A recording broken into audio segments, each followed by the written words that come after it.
তোমরা সবাই কেমন আছো? আলহামদুলিল্লাহ, আমি ভালো আছি। আজকে আমরা আম ভর্তা খাবো। সবাই আম ভর্তা পছন্দ করো? আম অনেক পছন্দ। কেউ আম ভর্তা খেতে চাইলে আমাদের বাড়িতে চলে এসো।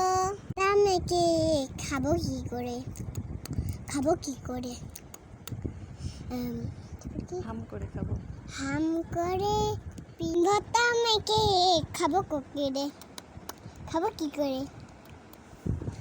আমার গানটা কেমন লাগলো?